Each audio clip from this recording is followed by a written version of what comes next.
ಅವಳ ಸಂಸಾರವೇಕೆ, ಅಕ್ಕರೆ ಇಲ್ಲದ ಹಾಲು ತಾನೇಕೆ. ಯಾಕೆಂದ್ರೆ ಮಾತು ಕೇಳಿದಿರೋ ಮಕ್ಕಳು ಮನೇಲಿ ಎಷ್ಟು ಜನ ಇದ್ರು ಏನು ಪ್ರಯೋಜನ ಇಲ್ಲ. ನೋಡಿ,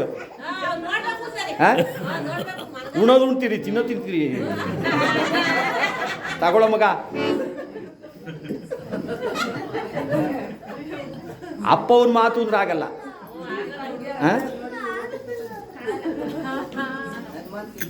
ಪಾಪ ಅವಂತೂ ಮಕ್ಕಳು ವಯಸ್ಸಿಗೆ ಬಂದಿರೋ ಮಾತು ಕೇಳದಿದ್ದಾಗ ಮಾತು ಕೇಳಿದ ಮಗನ ಮನೆಯೊಳಗೆ ಅವನೇಕೆ ಮನೇಲೇ ಇಟ್ಕೋಬೇಡ್ದಂತೆ, ಕತಿ ದಾಚು ನುಗ್ಗಬೇಕು. ನನ್ನ ಮಾತು ಕೇಳಿ ನುಗ್ಬಿಟ್ರಿ ಗುಡ್ಡೆ ತಾಕ್ತಾರೆ. ಮಾತಿಗೆ ಪ್ರತಿ ಹೇಳುವ ಹೆಂಡತಿ ತಾನೇಕೆ, ಗಂಡನ ಮಾತು ಹಿಂದಿರಿಕೊಂಡು ಮಾತಾಡೋ ಎಂಟ್ರ ಅವಳು ಬೇಡವಂತೆ. ದಸಪುತ್ರಿಯನ್ನು ಒಬ್ಜೇತು ಅಂದರು. 10 ಮಕ್ಕಳು ಎತ್ತಿರು ಕತ್ತು ಕೇಳಿ ನೂಕ್ಬೋದು ಅಂತ ಹೇಳ್ತಾರೆ. ಬಿಟ್ಟಿರಾ ಕೋರ್ಟ್ಗೆ ಹೋಗಿ ದಾವ ಹಾಕ್ಬಿಡ್ತೀರಿ.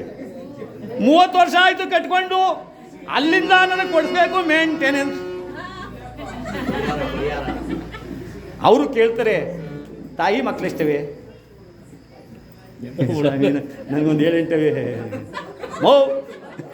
ನಾವು ಹೇಳಿದ್ದು ಒಂದು ಬೇಕು, 2 ಸಾಕು. ನೋಡಿ ಅವ್ರು ಹೇಳ್ತಾವ್ರೆ, ನೀನೇನು 7-8 ಮಣ್ಣು ತಿಂತಿದ್ದು ಹೋಗಿ, ಮನೆಗೆ ಯಾವ ಕೇಸು ಬೇಡ ಅಂತಾರೆ. ಕೋರ್ಟ್ ಕಚೇರಿಯಲ್ಲಿ ಹೋಗ್ಬೇಡಿ. ಮಾತಿಗೆ ಪ್ರತಿ ಹೇಳುವ ಹೆಂಡತಿ ತಾನೇಕೆ, ಘಾತುಕತನ ಪಡುವ ಸೋದರರು ಏಕೆ. ನಮ್ಮಣ್ಣ ಸತ್ತೋದ್ರೆ ಅವನ ಆಸ್ತಿ ಎಲ್ಲ ನನ್ನ ಹೆಸರಿಗೆ ಮೊದಲು ಖಾತೆ ಮಾಡಿಸ್ಕೋಬೇಕು. ಇಂಥ ಅಂತಂದಿರಿ ಎಷ್ಟು ಜನ ಇದ್ರೇನು ಪ್ರಯೋಜನ. ಅಕ್ಕರೆ ಇಲ್ಲದವಳಿಗೆ ಮಕ್ಕಳು ತಾನೇಕೆ. ಪ್ರೀತಿಯಿಂದ ಆ ಮಕ್ಕಳನ್ನ ತಿಕ್ಕ ತೊಳೆದು ಮುಖ ತೊಳೆದು ಗೊಣ್ಣೆ ಒರೆಸಿ ಸ್ಕೂಲಿಗೆ ಕಳಿಸಿ 4 ಅಕ್ಷರ ಕಲಿಸ್ತಾ ಇದ್ದ ಮಕ್ಕಳು ತಾನೇ ಯಾಕೆ. ಚೊಕ್ಕಟವಿಲ್ಲದವಳ ಸಂಸಾರ ಬೇಕೆ. ಅಚ್ಚುಕಟ್ಟಾಗಿ ಮನೆ ದೇವರು 6 ದಿವಸ, ವೆಂಕಟರಮಣ ಸ್ವಾಮಿ ವಾರ, ಮನೆ ದೇವರು. ಇಲ್ಲದ ಅನಿಷ್ಟ ಬಂದ್ಬಿಡ್ತದೆ. ತಾಯಿ ಅಚ್ಚುಕಟ್ಟಾಗಿ ಮೊದಲು ಮನೆ ಸಾರಿಸಿ, ಕೋಣೆ ಸಾರಿಸಿ, ಕುಂಕುಮ ಇಕ್ಕಿ ಘಮ ಘಮ ಘಮ ಅನ್ಬೇಕು ಮನೆ.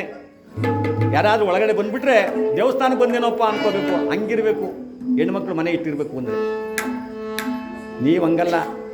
ನಮ್ಮ ಬಿಳೆತಾಲಿ ಹಜ್ಜಮ್ಮನಂತವ್ರು ಯಾರ, ತಾಯಿ ಜಯ ಒಳಗಿದ್ದೀಯಾ ಅಮ್ಮೋ, ನಮ್ಮ ಕೋಣಕ್ಕೆ ಬರಬೇಡ. ಯಾಕೆ? ನಮ್ಮ ದೇವ್ರಿಗೂ ನಿಮ್ಮ ದೇವ್ರಿಗೂ ಆಗಲ್ಲ. ನಾವು ಚಿಕ್ಕಣ್ಣ ಸ್ವಾಮಿ ಹೋಗ್ಲು, ನೀವು ಮಧುರಮ್ಮ ಮಕ್ಕಳು. ಓಹೋ, ಇವ್ರು ದೇವ್ರಿಗೆ ಆಯಕ್ಕೇನು ಕೊಂಬೋಯ್ತೇವೆ, ಕೊಳತನ ನೋಡಿ ಬೈತಾಳೆ ಅಂತ. ಸಕ್ಕರೆ ಇಲ್ಲದ ಹಾಲು ತಾನೇಕೆ. ಸಕ್ಕರೆನ ಬೆಲ್ಲನ ಹಾಕ್ಕೊಳ್ತಕ್ಕಂಥ ಹಾಲು ತಾನೇಕೆ. ಮುಕ್ಕಣ್ಣನನ್ನು, ಆ ಶಿವನನ್ನು, ಆ ಭಗವಂತನನ್ನು ಪ್ರಾರ್ಥನೆ ಮಾಡ್ತಕ್ಕಂಥ ನಾಲಿಗೆ ಇದ್ದೇನು ಪ್ರಯೋಜನ. ಅದಕ್ಕೆ ಹೇಳ್ತಾರೆ, ನರಜನ್ಮ ಬಂದಾಗ ನಾಲಿಗೆ ಇದ್ದಾಗ ನಾರಾಯಣ ಎನ್ನಿರೆ, ಅವನ ಪಾರಾಯಣ ಮಾಡಿರೆ. ನರಜನ್ಮ ಬಂದಾಗ ನಾಲಿಗೆ ಇದ್ದಾಗ, ನರಜನ್ಮ ಬಂದಾಗ ನಾಲಿಗೆ ಇದ್ದಾಗ ನಾರಾಯಣ ಎನ್ನಿರೆ, ನಾರಾಯಣ ಎನ್ನಿರೆ, ಅವನ ಪಾರಾಯಣ ಮಾಡಿರೆ. ಆ ನಾರಾಯಣ ಎನ್ನಿರೆ, ಅವನ ಪಾರಾವ ಬರುವಾಗ ಇರನು ಎಳೆವಾಗ ನಾರಾಯಣ ಎನ್ನಿರೆ.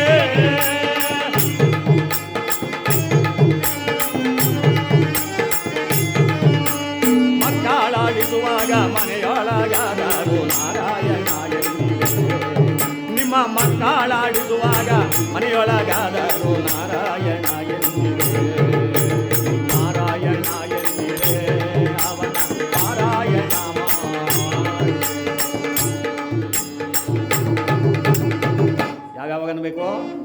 ಭಾರ ಹೊರುವಾಗ ಅಂದರೆ ಮೂಟೆ ಹೊರುವಾಗಲ್ಲ. ಗರ್ಭಿಣಿಯಾದಾಗೆ ಜೀವದ ಭಾರವನ್ನು ಹೊತ್ಕೊಂಡು ನಡೆಯೋಕ್ಕಾಗದೆ ಕಣಿಗೆನ ಅಷ್ಟು ಚಿಲ್ತಾ ಇದ್ದಂಗಾಗಿ ರಪ್ಪ ಅಂತ ಕೆಳಗೆ ಬಿದ್ದು ಯಪ್ಪನೇ. ಅವಾಗ ಭಗವಂತ ಅಂದರೆ ಆ ಒಂದು ಜೀವದ ಭಾರವನ್ನು ತಾನು ಹೊತ್ಕೊಬಿಡ್ತಾನಂತೆ. ಅದಕ್ಕೆ ಹೇಳ್ತಾರೆ, ಭಾರವೋ ಹೊರುವಾಗ ನೀರೆಳಿವಾಗ ಆ ಭಗವಂತನ ಧ್ಯಾನ ಮಾಡಿದ್ರೆ ಖಂಡಿತವಾಗ್ಲೂ ಪರಮಾತ್ಮ ನಮ್ಮನ್ನು ಕೈ ಬಿಡುವುದಿಲ್ಲ. ಆದರೆ ಹೆಂಗಸನ್ಬೇಕು, ಗಂಡಸಂಗೆ ಕೂತಿರ್ಬೇಕು ಅಂತ ಅಲ್ಲ. ತಬ್ಬಾಲಿಯಾದಾಗ ಒಬ್ಬನೇ ಇದ್ದಾಗ ನಾರಾಯಣ ಎನ್ನಿರೋ,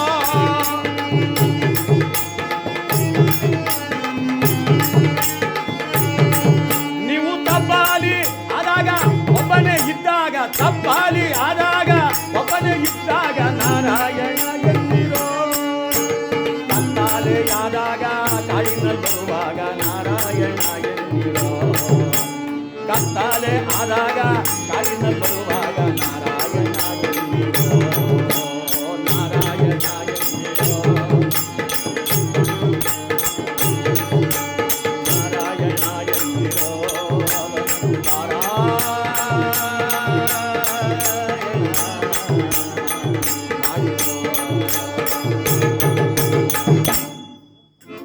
ಎಲ್ಲರೂ ಜೋರಾಗಿ ಹೇಳಬೇಕು ಒಂದು ಸಾರಿ. ನಮ್ಮ ರಾಜಮಣ್ಣನವರು ಕೈಲಾಸಗಡೆ ಆ ಭಗವಂತನ ಸನ್ನಿಧಿಯನ್ನು, ಆ ವೈಕುಂಠ ವಾಸನಾಥಗಂತ ವೆಂಕಟಾಚಲನ ಪಾದವನ್ನು ಸೇರ್ಕೋಬೇಕು ಅಂದರೆ ನೀವೆಷ್ಟು ಜೋರಾಗಿ ಹೇಳ್ತೀರೋ ಅಷ್ಟು ಒಂದೊಂದು ಮಾರ್ದೂರ ಕೈಲಾಸ ಕಡೆ ಅವನು ಹೋಗ್ತಾ ಇರ್ಲಿ. ಹೇಳಿ ಲಕ್ಷ್ಮೀ ರಮಣ ಗೋವಿಂದ, ಆತ್ಮರಾಮ ಪರಬ್ರಹ್ಮ ಗೋವಿಂದ, ಮೃತರ ಆತ್ಮಕ್ಕೆ ಶಾಂತಿ ಸಿಗಲಿ ಗೋವಿಂದ. ಖಂಡಿತವಾಗ್ಲೂ ಹೋಗ್ತಾವೆ.